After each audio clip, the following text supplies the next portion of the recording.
The afternoon sun hung heavy over Memorial Hospital's parking lot on a Tuesday in July. The asphalt radiated heat, making the air shimmer above the concrete surface. It was the kind of day where the world moved slowly, where time felt suspended in the drowsy part of an ordinary week. Officer Derek Halstead was in his patrol car, windows down, when he made a decision that would cost him his badge. He saw a black man walking across the physician's parking lot, the exclusive section reserved for attending doctors and senior surgeons. The man was walking with purpose keys in hand, moving toward the reserved spots with the casual confidence of someone who belonged there. But Derek Halstead didn't see a doctor. He saw someone out of place, someone who didn't fit, someone who triggered a question mark that demanded an answer. This was the problem with Derek Halstead, and it had been the problem for 12 years. He didn't see people. He saw categories. He saw a world divided into clear divisions. Those who wore a badge and those who didn't. Those who deserved respect because of authority, and those who needed to be reminded of their place. And in that second of observation, he made the calculation that this particular man, this black man in a hospital parking lot, needed to be reminded. He didn't know he was wrong. He didn't know that the man walking across that parking lot was Dr. James Mitchell, one of the finest trauma surgeons in the tri-state area. He didn't know that Mitchell had a reserved spot in that exact lot. He didn't know that Mitchell had been working at Memorial Hospital for 25 years. He didn't know any of this because he didn't bother to find out. What Derek Halstead knew was that he wanted to exercise power, and he would. Dr. James Mitchell was 52 years old, and his life had been built on the principle that competence was its own authority. He didn't need to announce his credentials. He didn't need to demand respect. The work itself commanded both. He had grown up poor in Atlanta, in a neighborhood where futures were uncertain and pathways forward were unclear. His mother worked as a nurse, coming home exhausted from 12-hour shifts. Her feet ached. Her body carried the weight of people's pain. His father worked as a mechanic, greasy under the fingernails, hands perpetually stained with oil that no amount of scrubbing could fully remove. Neither of them had gone to college. Neither had imagined that their son would one day attend medical school. But James Mitchell had been a different kind of child. He had watched his mother's dedication. He had watched his father's problem-solving. He had understood early that intelligence combined with relentless effort could open doors that circumstances alone kept closed. Medical school had been paid for through a combination of scholarships, student loans, and years of working as an EMT while studying. Every hour had been calculated. Every dollar had been precious. By the time he became a resident, he had already learned more about struggle than most people learned in a lifetime. The residency had nearly broken him. Trauma surgery residency was designed to weed out everyone except those with something approaching obsession. 70-hour weeks were normal. Impossible decisions made under impossible time pressure were daily work. And all of it had to be managed with a steady hand and a calm demeanor, because the moment a surgeon's emotions took over was the moment patients died. James Mitchell had survived that crucible, and then he had thrived. He had discovered that he possessed something that couldn't be taught in any classroom: the ability to think clearly when everything was falling apart, when a patient's heart rate dropped to dangerous levels, when blood pressure tanked. When the monitors started screaming, Dr. Mitchell's mind became even clearer. While other people panicked, he calculated. While others hesitated, he acted. That quality, that almost preternatural calm under the worst possible circumstances, had become his trademark. Colleagues knew it. Residents trained under him knew it. Patients and their families in the terrible hours when their loved ones were clinging to life knew it. He had trained hundreds of residents. Many of them had gone on to prestigious positions in hospitals across the country. They still called him Chief, with a respect that had nothing to do with his official title and everything to do with what he had taught them about the work and about themselves. His office walls at Memorial Hospital didn't display awards, though he had won several. Instead, they held thank you letters from patients and their families. There were hundreds of them, organized in no particular system, just accumulated over decades of work. My husband is alive because of you. You saved my daughter's life. I don't know how to thank you for giving me back my father. The letters were tattered from handling, some of them old enough to have yellowed slightly. This was his real measure. Not titles, not accolades, not the recognition of the medical establishment, but the living, breathing fact that people who would have died were instead alive, that families were still intact, that lives had been saved. On this particular Tuesday in July, Dr. Mitchell had finished a meeting with the hospital's Quality Assurance Committee. The kind of necessary but uninspiring work that administration required. Statistics, reports, efficiency metrics. It was important work, but it wasn't the work that made his heart beat faster. He had left the hospital's interior and walked toward the physician's parking lot. The sun felt good on his skin. His wife Susan had made her famous lemon chicken at home. His daughter was visiting from San Francisco. It was the kind of simple Tuesday evening that most people didn't really think about. But he did. He had learned long ago to be grateful for the ordinary. The ordinary meant no one was dying. The ordinary meant he could go home to his family. He had his keys in his hand. His parking spot was reserved with his name painted on the ground. Dr. J. Mitchell. It was a spot he had earned through 2.5 decades of work. A physical marker that said, "This space belongs to you. You have a place here." He was walking toward his car when Officer Derek Halstead made the decision to stop him. Derek Halstead had been a police officer for 12 years, and the badge had become a drug to him. It wasn't something he thought about consciously. Most of the time, he didn't think about it at all. It was just part of how he moved through the world. A uniform, a gun, an authority that required no justification. When he was younger, he had believed in things like justice and service. The academy had taught him that police existed to protect and serve. But somewhere in those 12 years, the words had been stripped of meaning. They were just words they said at ceremonies. The real lesson Derek Halstead had learned was simpler. The badge was power, and power was all that mattered. Over the past year, that power had begun to feel more fragile. He had too many complaints in his file. 6 of them now, though, most had been dismissed or settled quietly. The union took care of him. The department protected him. But there was pressure now from above. There was a new chief, Margaret Reeves, who seemed to actually care about things like civil rights and accountability.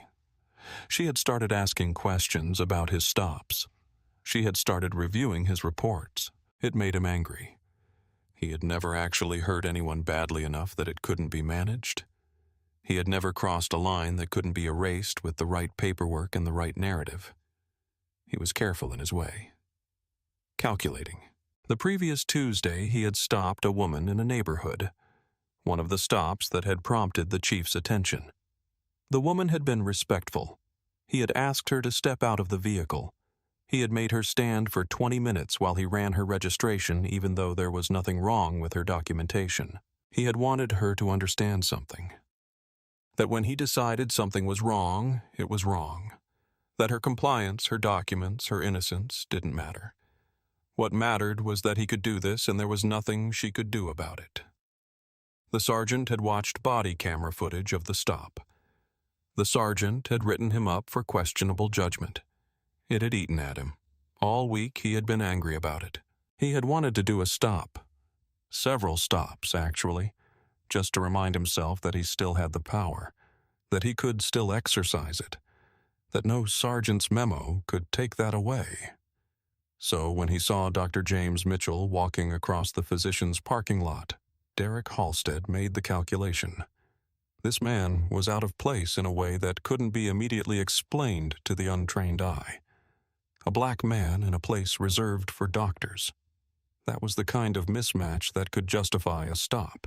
He didn't care that the man had keys in his hand. He didn't care that the man was walking directly toward a car. He didn't care that the man moved with the confident stride of someone who knew exactly where he was going. Derek Halstead just wanted to make sure this man understood that Derek Halstead had power. That Derek Halstead could stop him whenever he wanted. That Derek Halstead was the one who decided what was allowed and what wasn't. The complaint the chief cared so much about hadn't broken him. It had just made him more careful about documentation. It had made him more skilled at justification. But it hadn't stopped him. Nothing would stop him. The badge made sure of that.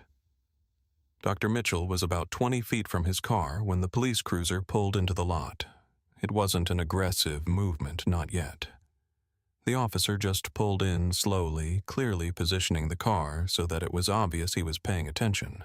Dr. Mitchell registered the vehicle and continued walking. He had been stopped by police before. It was an experience that came with being a black man in America, something he had taught his daughter about, something he had accepted as a reality of the world.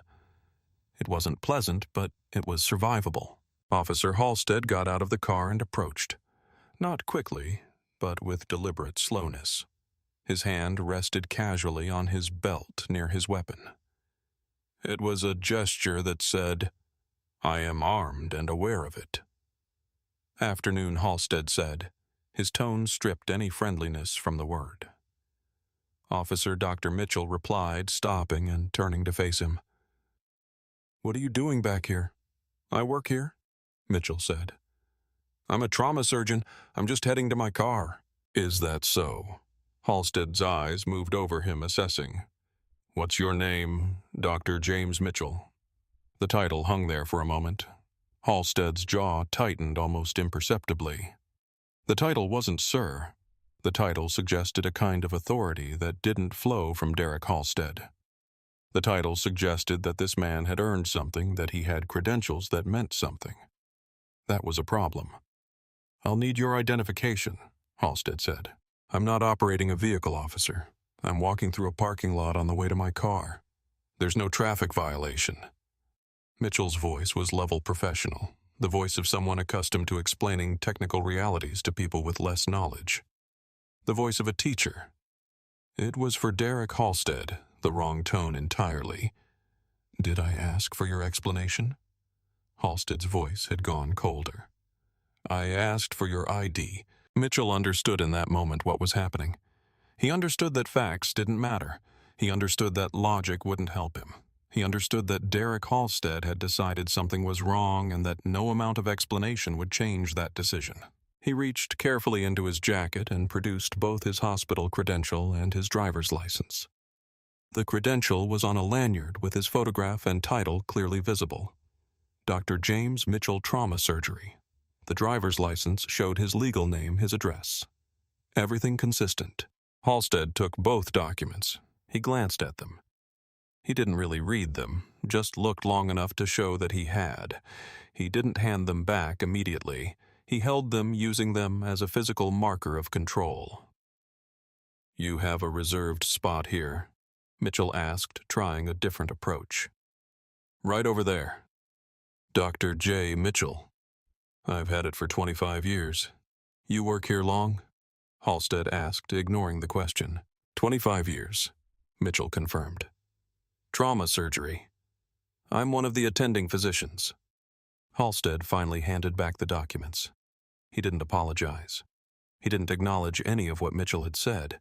He just handed back the papers and said, "Come with me to my car." It wasn't a question. For what reason, Mitchell asked. He was trying to understand the legal justification. What violation am I being stopped for? "For your own safety," Halstead said. "I want to make sure we understand each other. Come on." Mitchell understood the calculation instantly.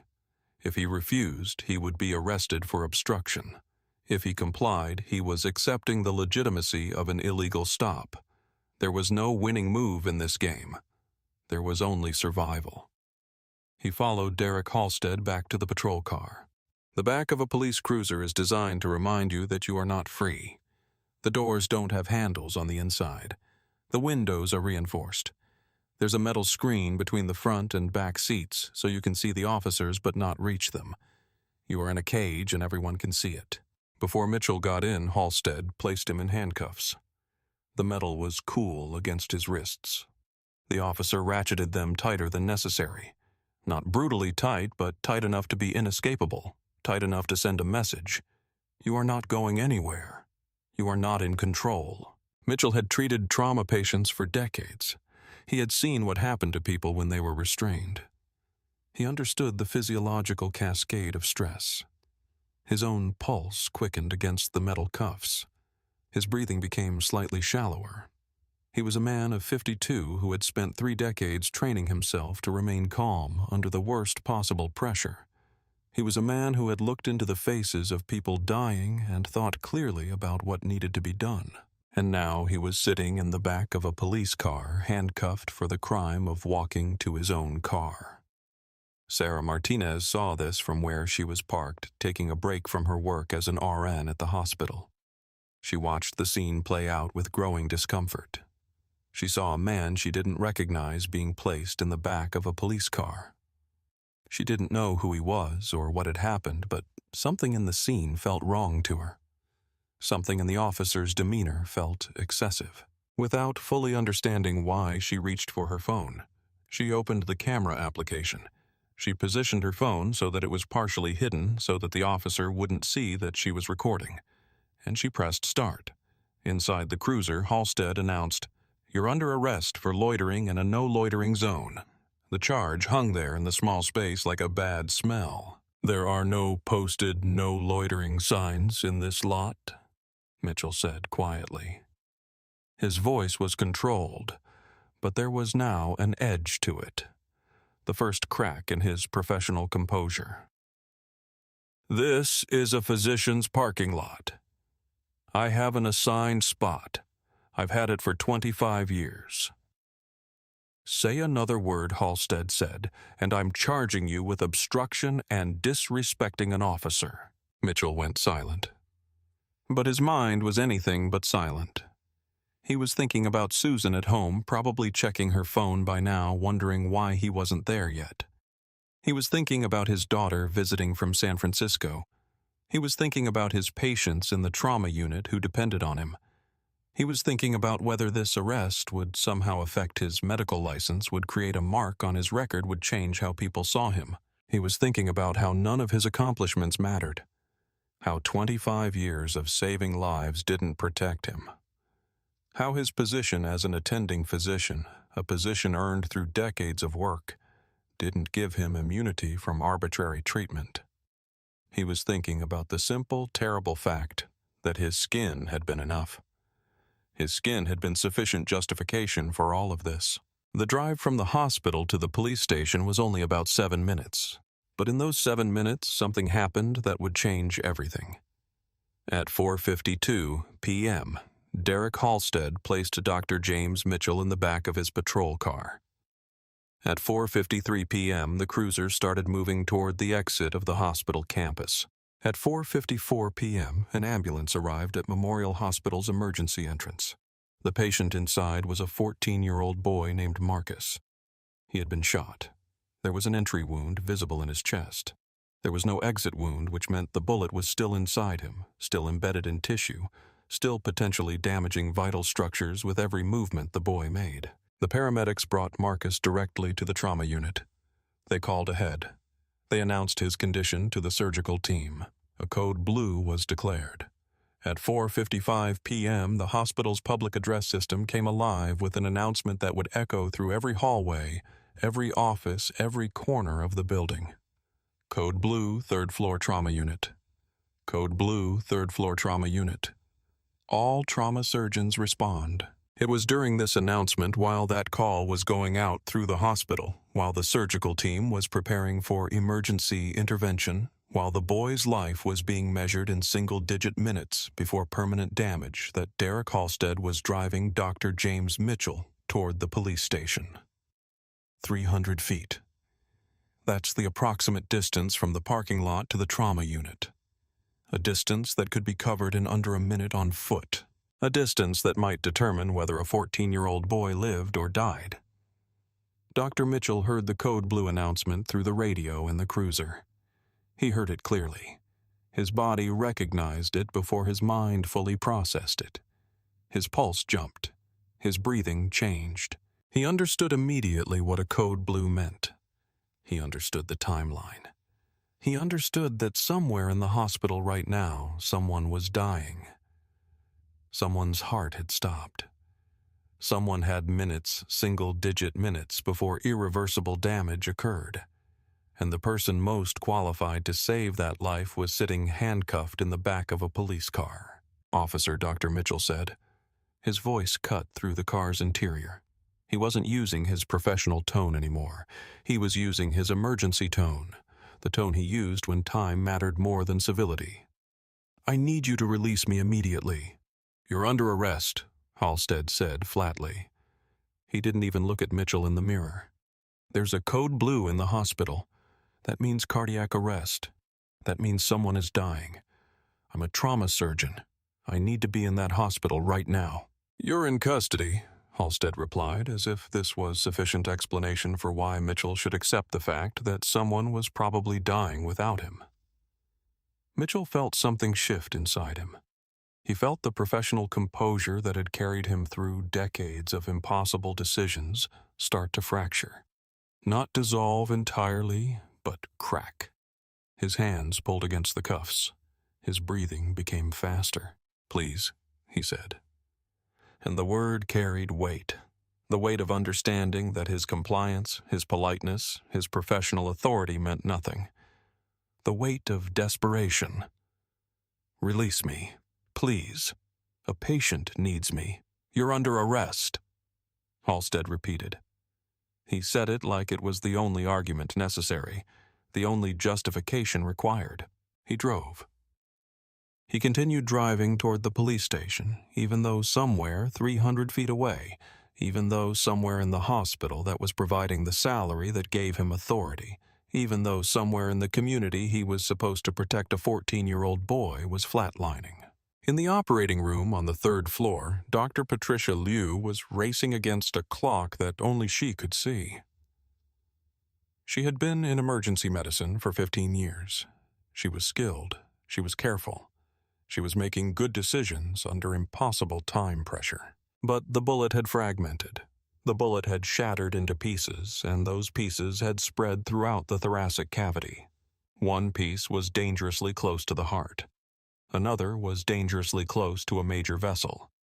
The surgical complexity was beyond what she had expected based on the initial X-rays.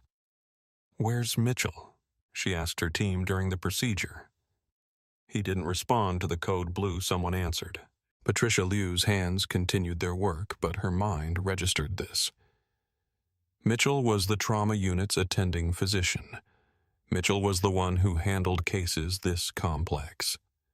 Mitchell was the one who had the deepest expertise in this exact type of injury. But Mitchell wasn't there. She continued the surgery.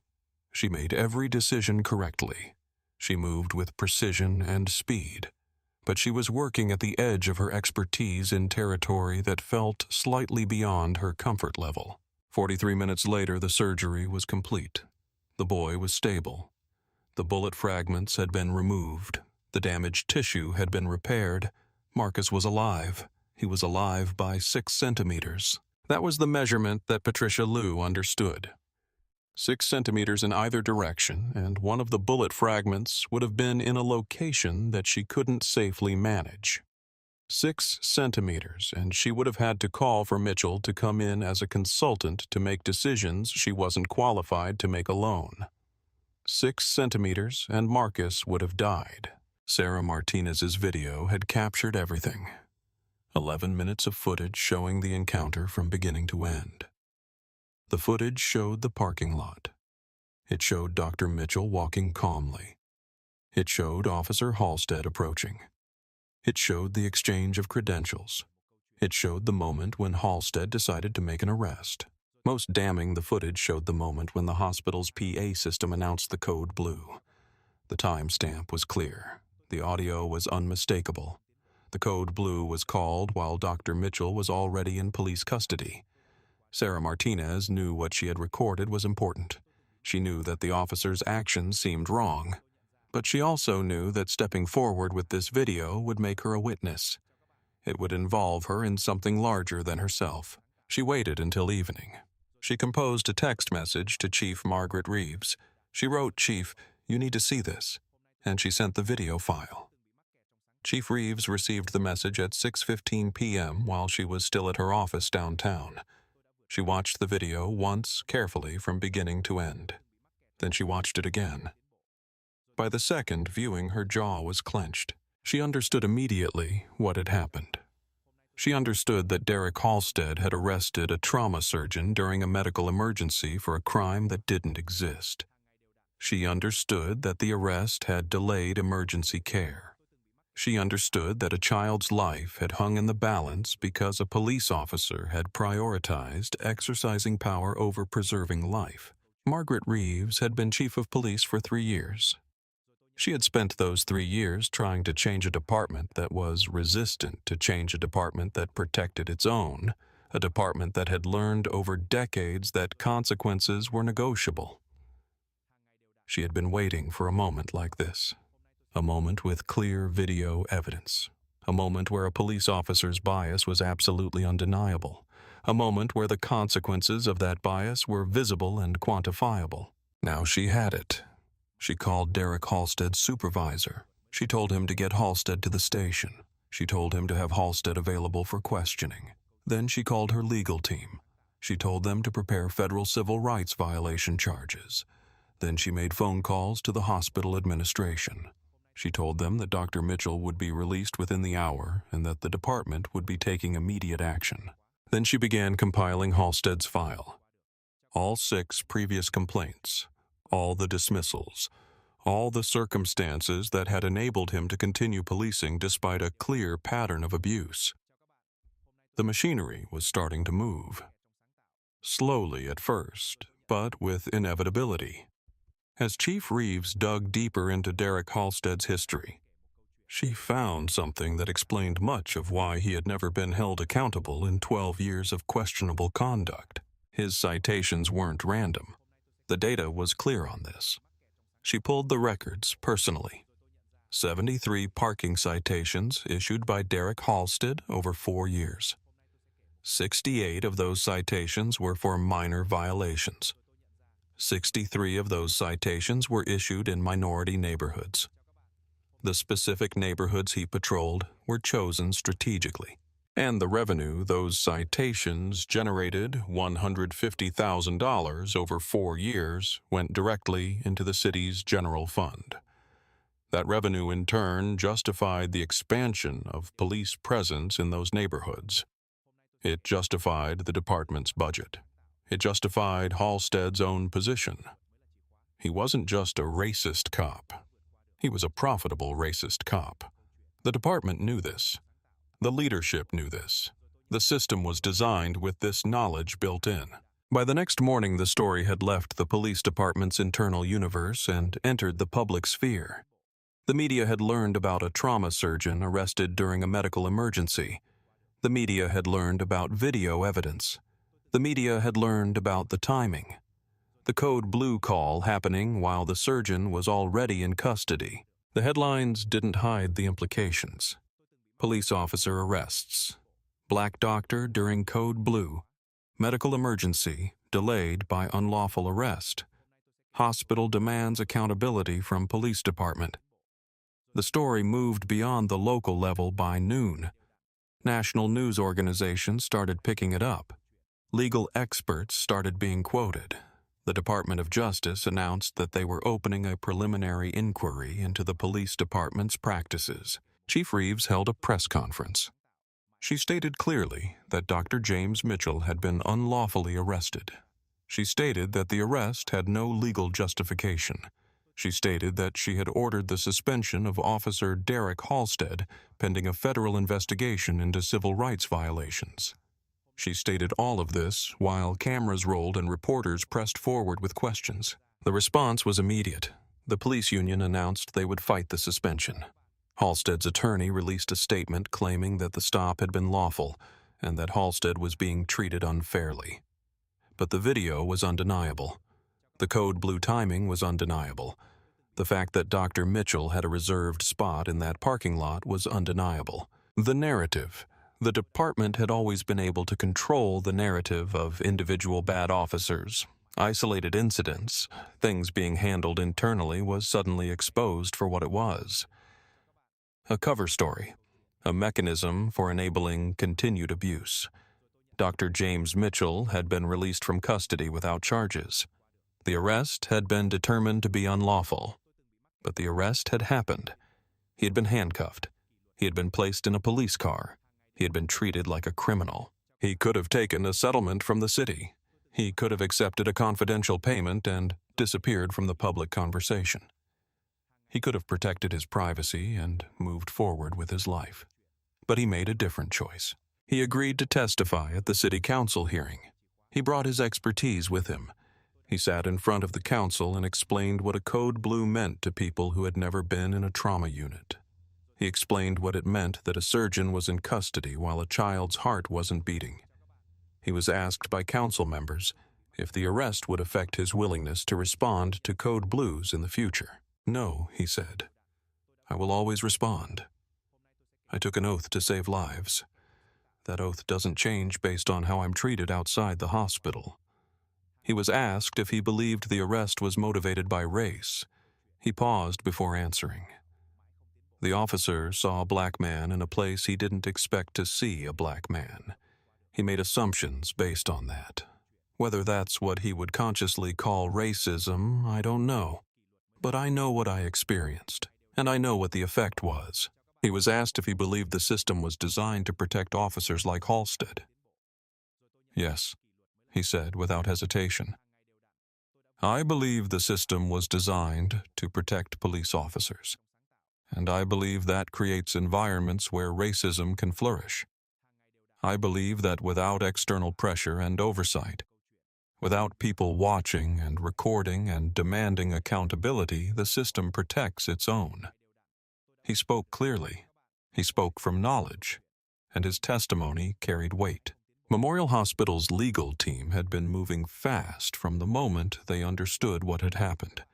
They filed a formal complaint with the city's Civilian Oversight Board.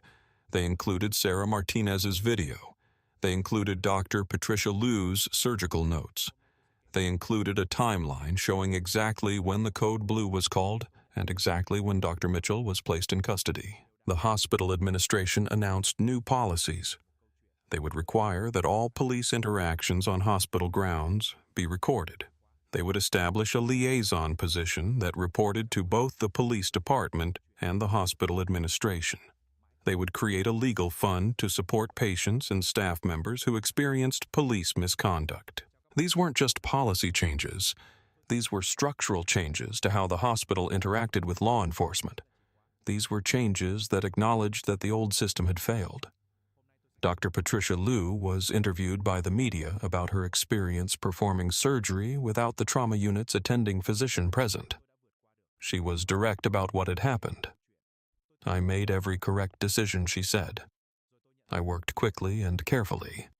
The patient's life was saved." She was asked if she would have preferred to have Dr. Mitchell present. "Of course," she said. "Mitchell is the best trauma surgeon I know, but the question isn't whether I would have preferred it. The question is whether the patient would have survived with the complexity of injuries that were present. And the answer to that question is, we don't know. Mitchell's presence would have changed the decision-making process. It would have changed the timeline. It might have changed the outcome." The reporters pressed. "Did she mean the outcome would have been better? Or it might have been worse?" she said carefully. "Or it might have been the same. What I mean is that the arrest created uncertainty. The arrest created a gap in expertise at a critical moment. And uncertainty and gaps in expertise are things you want to eliminate in emergency medicine, not introduce." The 6-centimeter measurement became part of the national conversation. It became shorthand for the margin between life and death. It became a symbol of how fragile survival is, how dependent on the presence of the right expertise at the right moment. And it became a symbol of what had been at stake when Derek Halstead decided that exercising authority was more important than preserving life. The city council hearing took place on an evening 1 week after the arrest. The chambers were packed. There were reporters, hospital staff, community members, police officers, and advocates for criminal justice reform. There were camera operators and legal teams. Dr. James Mitchell was there. Officer Derek Halstead was there. Chief Margaret Reeves was there. Dr. Patricia Liu was there. Sarah Martinez, the nurse who had recorded the video, was there. The council chair called the meeting to order. Chief Reeves made her presentation. She stated the facts without editorializing. Unlawful arrest. No probable cause. No reasonable suspicion. Clear video evidence showing the entire interaction from beginning to end. She presented the timeline. The Code Blue announcement. The fact that it occurred while Dr. Mitchell was in custody. She presented the history, the previous complaints against Derek Halstead, the pattern of similar stops, the lack of consequences. She presented the data, the concentration of citations in specific neighborhoods, the revenue generated, the connection between enforcement activity and city budget. The presentation took 20 minutes. When it was done, the council members had all the information they needed to understand that this wasn't an isolated incident. This was a pattern. This was a system that had enabled and protected officer behavior that violated people's rights. Sarah Martinez's video was played in full for the council and the public. 11 minutes of footage showing the parking lot, showing Dr. Mitchell's calm demeanor, showing his reasonable explanation, showing Officer Halstead's refusal to be satisfied with facts, showing the handcuffing, showing the arrest for a crime that didn't exist. The footage was undeniable. It wasn't a matter of perspective or interpretation. It was a record of what had happened. Dr. Patricia Liu testified about the surgery. She explained what a Code Blue meant. She explained the surgical complexity. She explained that 6 centimeters determined whether she could have managed the case alone or would have needed consultation. This wasn't just about procedure, she said. This was about a 14-year-old boy's life. This was about whether he would live or die. And the margin was smaller than I would have wanted because the attending surgeon who could have made things certain was in police custody. She was asked by one of the council members whether she was suggesting that the boy's life had been endangered by the arrest. I'm suggesting that the arrest created uncertainty in a situation where we prefer to minimize uncertainty, she said carefully. And that's not a small thing. Sarah Martinez testified. She described seeing the arrest happen. She described the feeling that something was wrong. She described her decision to record. I didn't know who the man was, she said. I didn't know what had supposedly happened. I just knew that it didn't feel right. And as a nurse, as someone who works in that hospital trying to help people, I felt like I should have some kind of record of what I was seeing.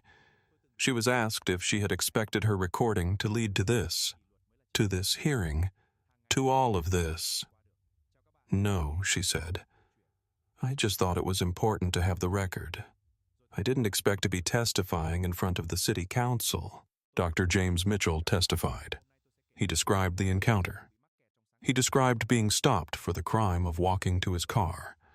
He described being arrested for loitering in a parking lot where he had a reserved spot and had worked for 25 years. He described the moment when the Code Blue was announced. I understood immediately what was happening. He said, his voice steady, but not without emotion.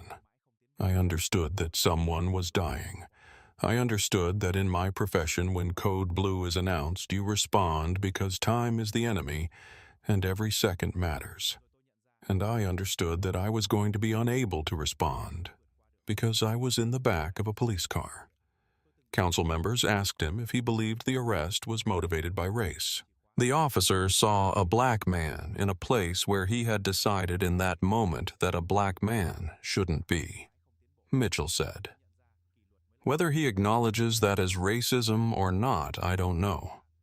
But I know what I experienced, and I know what the effect was. He was asked if he felt he had been treated fairly. I have a medical license, he said. I have a hospital ID. I have a reserved parking spot. I was walking to my car at the hospital where I work, and I was still arrested. Fairness would suggest that some of those facts would matter, but they didn't. So no, I don't think I was treated fairly. He spoke clearly. He spoke from knowledge, and his testimony carried weight. Councilmember Patricia Santos addressed Officer Halstead directly. You arrested Dr. James Mitchell for loitering in a parking lot where he has had a reserved spot for 25 years, she said. You arrested him while he was a physician needed in a code blue. You arrested him based on no criminal activity, no violation, no probable cause. Explain that. Derek Halstead's attorney began to speak, but Santos interrupted. I'm asking the officer, she said, not his attorney. Halstead shifted uncomfortably. I observed suspicious activity. You observed a black man, Santos said. Let's be specific about what you observed. You observed a man walking to his car in a parking lot. That's what you observed. He appeared to be what Halstead's face was reddening, out of place, because Santos pressed. Halstead went silent. Because of his race, Santos said, answering her own question. That's the only explanation that makes sense. You observed him and decided based on his appearance that something was wrong. That's racism. And it's racism that cost a hospital its trauma surgeon at the exact moment that a 14-year-old boy needed emergency surgery. Councilmember James Wu asked about the previous complaints. Officer Halstead, you have 6 misconduct complaints in your personnel file. Is that accurate? Some of them were unfounded, Halstead said. That's not what I asked, Wu said. I asked if that number was accurate. Is it? Yes, Halstead admitted. And how many of those complaints involved black citizens? Wu continued. Halstead didn't answer. The answer is 5, Wu said. 5 out of 6 complaints involve black citizens. Do you see a pattern there? I don't. Then you're not observant.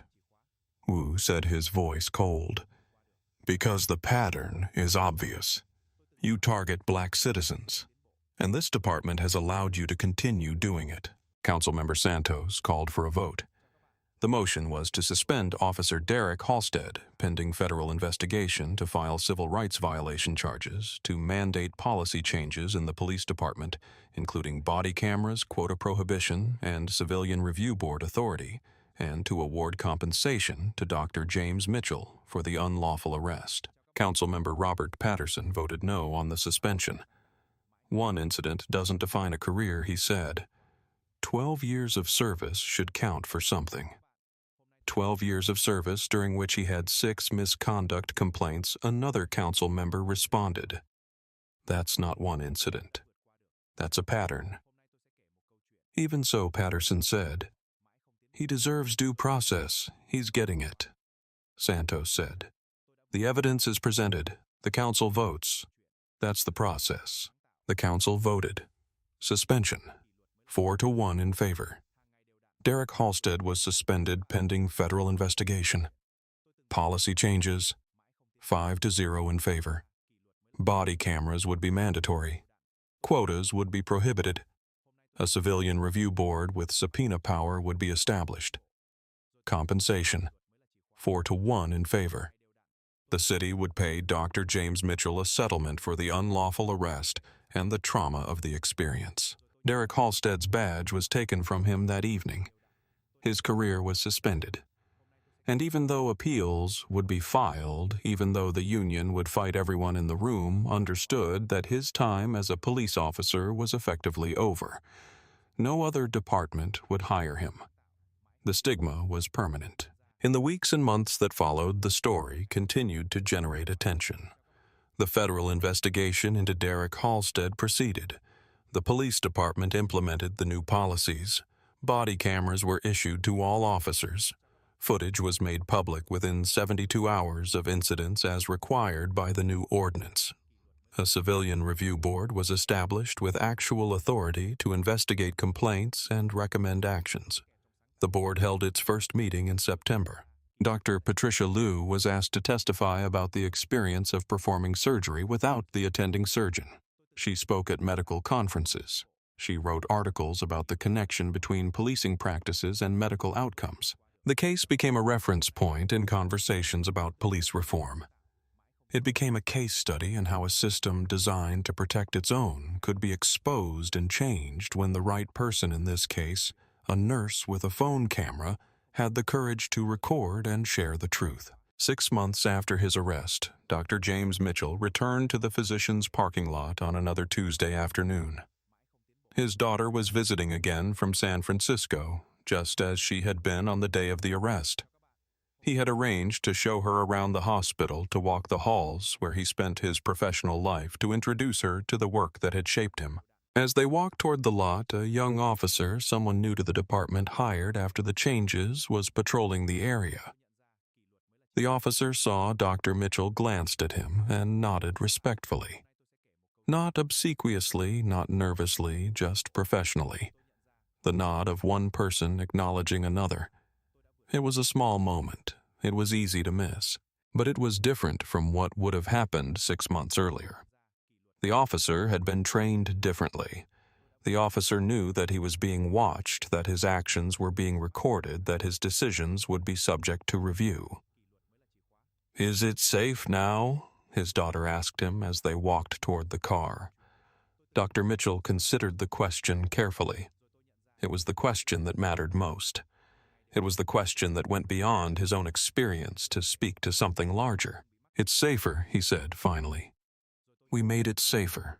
We changed some things. We exposed some problems that had been hidden. We put systems in place that make it harder for what happened to me to happen again." But his daughter pressed. "But safer isn't the same as safe," he said. "There are still officers who carry the same biases that Derek Halstead carried. There are still neighborhoods that are policed more aggressively than others. There are still systems that protect bad actors if they're careful about their documentation. Change is slow. Change is incomplete.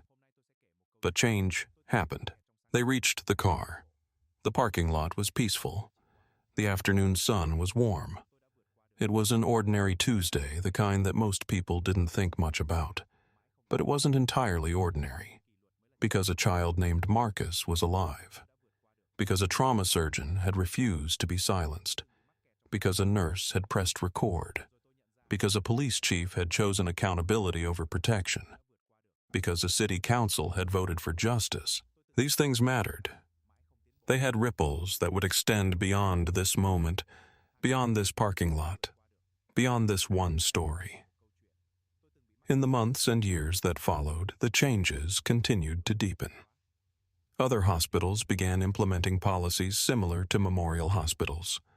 Other police departments began looking at their own data, asking whether their officers were targeting specific populations. Medical schools began teaching courses on how policing practices affect patient outcomes. The connection between Derek Halstead's arrest and Dr. Mitchell's inability to respond to Code Blue became a case study in healthcare leadership training. The Civilian Review Board began investigating other complaints that had previously been dismissed. Some led to discipline, some led to training, some led to changes in policy. But none of it happened automatically. None of it happened without pushback and resistance. None of it happened without people being willing to stand up and say that the way things were wasn't acceptable. Derek Halstead eventually lost his appeal.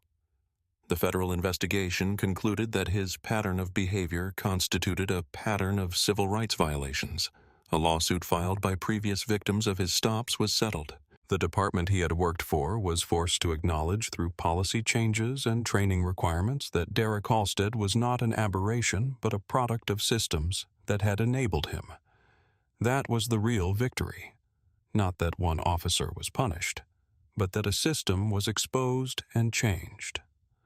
Dr. James Mitchell continued to practice trauma surgery. He continued to save lives.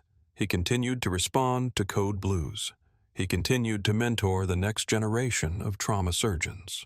The arrest didn't define him, but it changed him. It made him more vocal about the connection between policing practices and health outcomes. It made him a public figure in conversations about police reform. His daughter graduated from medical school. She had watched her father navigate an impossible situation with grace and dignity.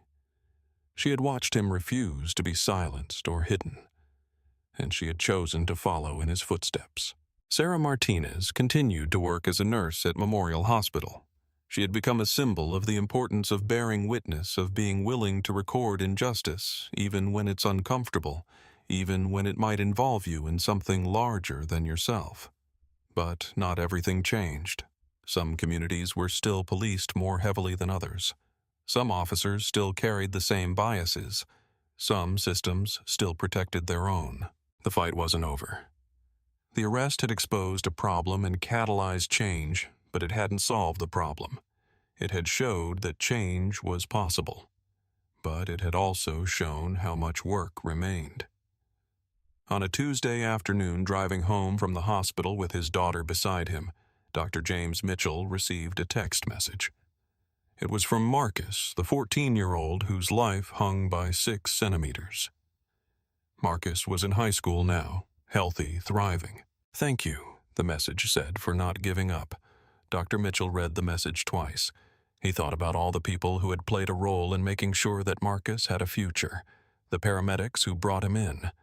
Dr. Patricia Liu, who performed the surgery without perfect information. The nurse who recorded the truth. The police chief who chose accountability. The city council who voted for justice. "You're welcome," he texted back. It wasn't much. It wasn't a complete solution. It wasn't an ending to racism or police brutality, or the kind of injustice that had happened to him. But it was proof that change was possible. It was proof that one person's willingness to stand up combined with other people's willingness to support that stand could make a difference. It was proof that 6 centimeters could be the distance between death and life. It was proof that justice, though slow and incomplete, was possible. When asked later about the case, about what it meant, about whether things had really changed, Dr. James Mitchell was careful about his words. "I was arrested because of my race," he said. "That's the simple truth. An officer saw a black man and decided that was suspicious. That's racism, whether or not the officer would use that word. But I was also vindicated," he continued, "because I have credentials, because I have a hospital backing me, because a nurse with a phone recorded the truth, because a police chief was willing to act. Most people don't have all of those things. Most people who are stopped by officers like Derek Halstead don't have the resources to fight back. They don't have video evidence. They don't have a powerful institution advocating for them. So the real victory isn't that I survived an unjust arrest," he said. "The real victory would be a system where an unjust arrest doesn't happen in the first place, where officers are trained and supervised such that they don't make those kinds of decisions, where the system itself doesn't enable racism. We're not there yet," he said, "but we're closer than we were." And that was the truth.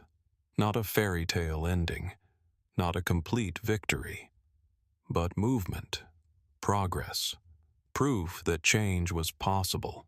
The gas station where Marcus's mother filled her car every week was still there.